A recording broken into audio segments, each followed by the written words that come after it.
Welcome back. KTR grand ఎంట్రీతో Jubilee Hills ground దద్దరిల్లింది. షేక్పేట్లో బ్యాన్ మోగింది. గులాబీ జోష్ చూసిన ఆ గుంపు మేస్త్రికి గుండెలు అదిరిపోయాయి. బీఆర్ఎస్ వర్కింగ్ ప్రెసిడెంట్ షేక్పేట ప్రజలు నిరాశనం పలికారు. డప్పులు బోనాలు పట్టి ఘనంగా స్వాగతించింది.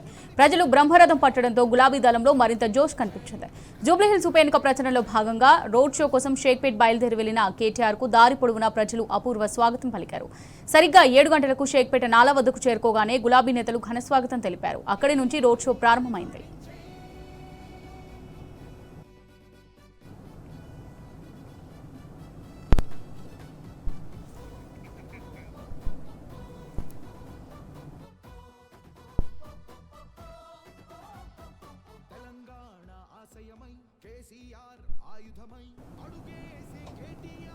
రైట్ గా రోడ్ షో సక్సెస్ కి సంబంధించి మరిన్ని డీటెయిల్స్ మా రిపోర్టర్ ఉదయ్ లైవ్ ద్వారా అందిస్తారు.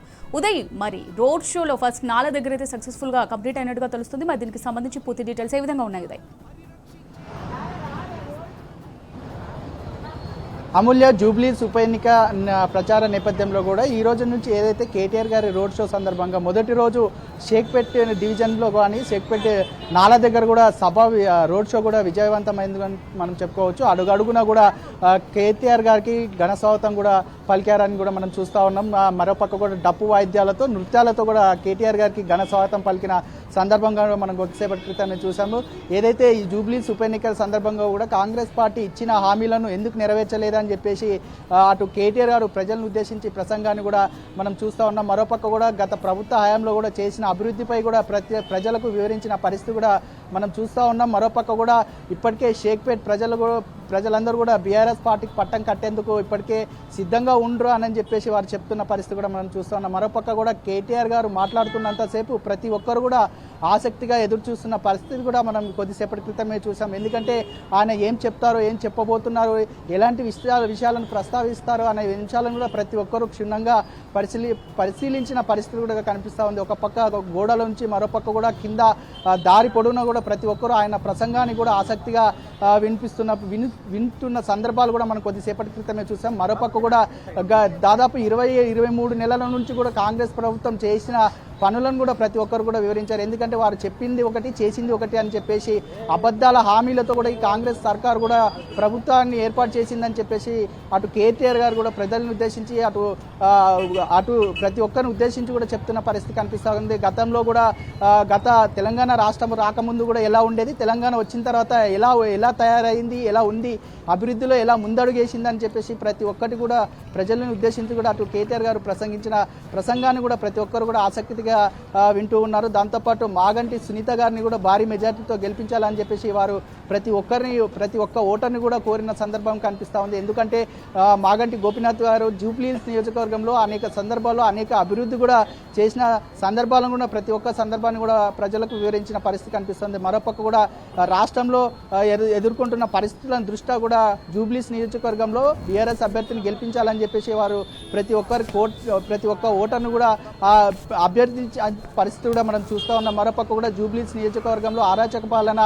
రావాలా లేకపోతే అభివృద్ధి పాలన రావాలా అని చెప్పేసి వారిని ప్రజలను ఉద్దేశించి కూడా ప్రసంగాన్ని కూడా ప్రతి ఒక్కరు కూడా ఆసక్తిగా చూసిన సందర్భం కూడా మనకు కనిపిస్తుంది. మరోపక్క కూడా గత బీఆర్ఎస్ ప్రభుత్వంలో ఇప్పటికే హైదరాబాద్ అంటేనే అభివృద్ధికి నెంబర్ 1 కేర్ ఆఫ్ అడ్రస్గా రాష్ట్రంలోనే కాదు దేశంలోనే కూడా నిలిచిందని చెప్పేసి వారు చెప్పిన పరిస్థితి కనిపిస్తుంది. ఒక పక్క ఫ్లైఓవర్లు, మరొక పక్క అండర్ బ్రిడ్జులతో హైదరాబాద్ ట్రాఫిక్ సమస్యలు కూడా కొంత మేరకు కూడా గత ప్రభుత్వ హయాంలో తగ్గించామని చెప్పేసి వారు చెప్తున్న పరిస్థితి కనిపిస్తుంది. హైదరాబాద్ కేవలం బీఆర్ఎస్ పార్టీకి పట్టం కట్టిన నేపథ్యంలో కూడా హైదరాబాద్ ప్రజలను కూడా ఇబ్బంది పెట్టే పరిస్థితులు కూడా ఈ కాంగ్రెస్ ప్రభుత్వం చేసిందని చెప్పేసి వారు ప్రజలను ఉద్దేశించి కూడా చెప్పిన పరిస్థితి కనిపిస్తుంది. ఎందుకంటే హైదరాబాద్ వ్యాప్తంగా కూడా బీఆర్ఎస్ పార్టీ ఎమ్మెల్యేలు ఉన్నారు కాబట్టి ఈ ఒక్క సీట్ అయినా కాంగ్రెస్ ఖాతాలో వేసుకోవాలనే ఉద్దేశంతో కూడా ఇప్పటికే అనేక అరాచకాలు చేస్తున్న పరిస్థితులు కూడా కనిపిస్తూ ఉన్నాయి. దీని అంతటిని కూడా మనం తిప్పికొట్టాల్సిన ప్రయత్నం కూడా ఇప్పుడు మనకు సమయం వచ్చిందని చెప్పేసి కేటీఆర్ గారు ప్రజలను ఉద్దేశించి అటు ఓటర్లను ఉద్దేశించి కూడా చెప్పిన పరిస్థితి కనిపిస్తుంది. ఎందుకంటే ఈ జూబ్లీహిల్స్ నియోజకవర్గంతో మార్పు మొదలు రావాలి,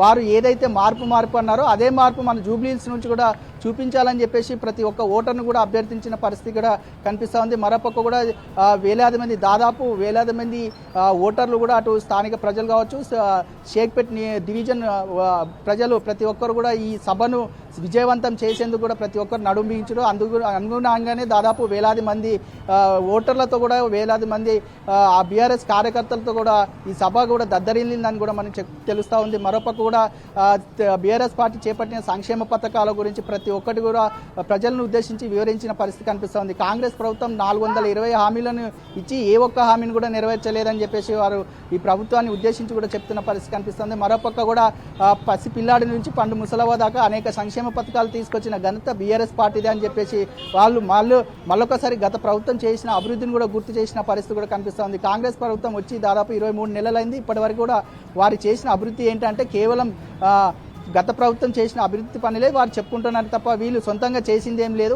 వాళ్ళే ఒకరి మీద ఒకరు దుమ్మెత్తి పోసుకోవడానికే సమయం లేదు. ఇప్పుడు మళ్ళీ అభివృద్ధి పేరుతో కూడా ప్రజల ముందుకు వచ్చి మభ్య పెడుతున్నారని చెప్పేసి అటు ప్రజలను ఉద్దేశించిన ప్రసంగాన్ని ప్రతి ఒక్కరు కూడా ఆసక్తిగా తిలకించిన పరిస్థితి కూడా కనిపిస్తూ ఉంది. మరోపక్క కూడా జూబ్లీస్ ప్రజలందరూ కూడా ప్రతి ఒక్కరూ ఆలోచించి ఓటు వేయాలని చెప్పేసి వారు ప్రజలను ఉద్దేశించి కూడా చెప్పిన పరిస్థితి కనిపిస్తూ ఉంది. మొదటి రోజు ఈ అనూహ్య స్పందన రావడం పట్ల కూడా అటు బీఆర్ఎస్ పార్టీ వర్కింగ్ ప్రెసిడెంట్ కూడా కొంత సంతోషానికి కూడా గురైన పరిస్థితి కనిపిస్తుంది. ఎందుకంటే ఇంత అభిమానం కేసీఆర్ గారిపై ఉన్న అభిమానం ఇంకా తగ్గలేదని చెప్పేసి వారు మళ్ళొకసారి గుర్తు చేసిన పరిస్థితి కనిపిస్తుంది. ఏదో మార్పు వస్తుందని చెప్పేసి ప్రజలు అనుకున్నారు, కానీ ఇలాంటి మార్పు వస్తుందని చెప్పేసి ఎవరు అనుకోలేదని చెప్పేసి ప్రతి ఒక్కరు కూడా అనుకుంటున్న పరిస్థితి కనిపిస్తూ ఉంది. కన్నీటి గోస కూడా వినిపిస్తూ ఉంది రాష్ట్రంలో. ఇప్పుడు హైదరాబాద్లో కూడా కన్నీటి గోస వినిపిస్తుంది. ఒక పక్క హైడ్రా పేరుతో ఇండ్లను కూర్చడం, మరోపక్క పేదోళ్ళ గుడిసెలను కూర్చడం ఏంటని చెప్పేసి వారు చెప్తున్న పరిస్థితి కనిపిస్తుంది. పేదోళ్ళని ఇబ్బంది పెడితే మీ ప్రభుత్వానికి వచ్చేది ఏంటి అని చెప్పేసి వారు చెప్తున్న పరిస్థితి కనిపిస్తుంది. ఎంతసేపు అంటే పేదోళ్ళపై దాడులు చేయడం, వాడి ఇండ్లను కూల్చడమే ఒక పనిగా పెట్టుకున్న ఈ కాంగ్రెస్ సర్కారు ప్రజలకు చేసింది ఏంటి అని చెప్పేసి వారు చెప్తున్న పరిస్థితి కనిపిస్తుంది. 2500 మహిళలకు ఇస్తున్న హామీ ఏమైందని చెప్పేసి వారు చెప్తున్న పరిస్థితి కనిపిస్తుంది. మహిళలకు ఉచిత బస్సు పేరుతో కనీస కొంత మేరకు సౌకర్యాన్ని అంటే రవాణా సౌకర్యాన్ని తగ్గించి మహిళలను కూడా ఇబ్బంది పెట్టే పరిస్థితులు కూడా రాష్ట్రంలో నెలకొన్నాయని చెప్పేసి వారు చెప్తున్న పరిస్థితి కనిపిస్తుంది. జూబ్లీహిల్స్ నియోజకవర్గంగా కూడా ప్రతి ఒక్కరూ ఆలోచించి ఓటు వేయాలి, ప్రతి ఒక్కరు కూడా బీఆర్ఎస్ పార్టీ అభ్యర్థిని గెలిపించాలని చెప్పేసి వారు చెప్తున్న పరిస్థితికి మనం కొద్దిసేపటి క్రితమే చూసిన పరిస్థితి కనిపిస్తుంది. Amulya, right, thanks for the updates Uday.